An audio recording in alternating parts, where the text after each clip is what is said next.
자, 그럼 우선 법률상 소유권 취득 시기를 잠시 여러 사례를 가지고 한번 비교를 한번 해보겠습니다.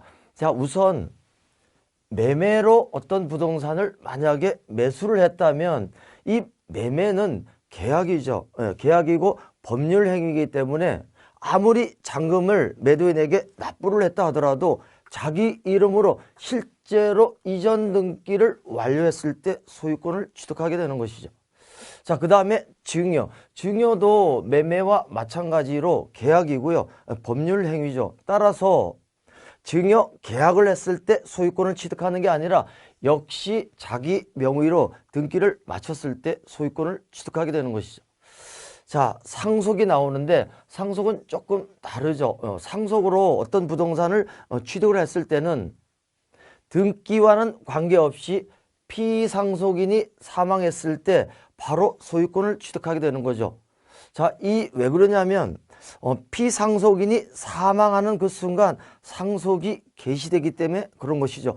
다만 이 상속받은 부동산을 제3자에게 처분을 하거나 아니면 담보로 만약에 제공을 하겠다라고 했을 때는 일단은 상속인 명의로 등기를 마친 다음에 그 다음에 처분이라든가 담보 제공이 가능한 것이죠. 여기서 살펴봤듯이 매매나 증여나 상속으로 인해서 어떤 부동산을 취득했다면 그 소유권 취득 시기가 전부 다르다는 것을 알 수가 있고요. 자, 이제 우리가 배우는 경매가 나왔죠.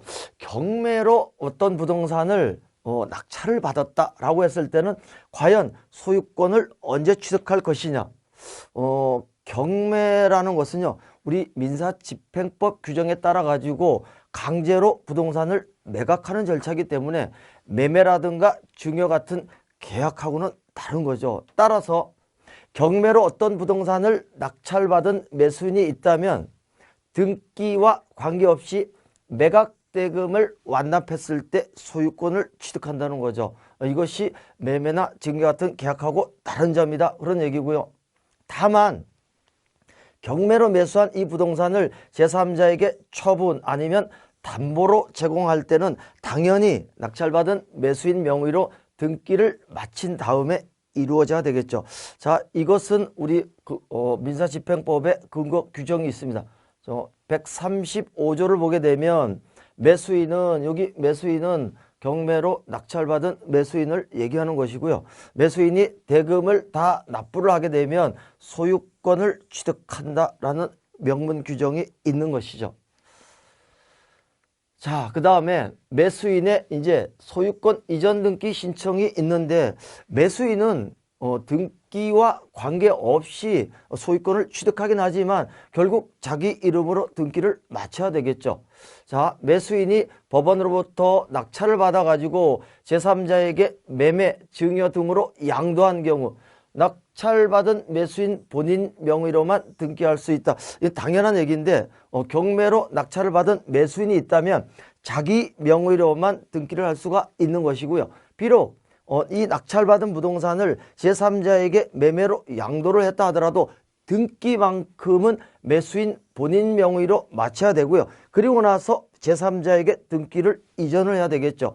다만 매수인이 사망을 했다면 상속인 명의로 등기를 할 수가 있는 것이고요.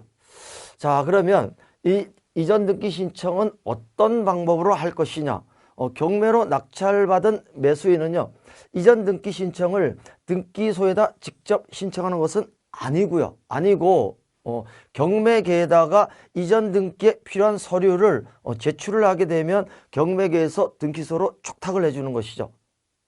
그렇기 때문에 이 이전 등기 신청할 때는 절차가 복잡하지를 않고요. 만약에 매수인이 직접 등기소에 이 이전 등기 신청을 해야 된다면 굉장히 까다롭겠죠. 그러나 경매계에서 등기 촉탁을 대신하기 때문에 등기에 필요한 서류만 경매계에 제출하면 된다는 그런 의미입니다.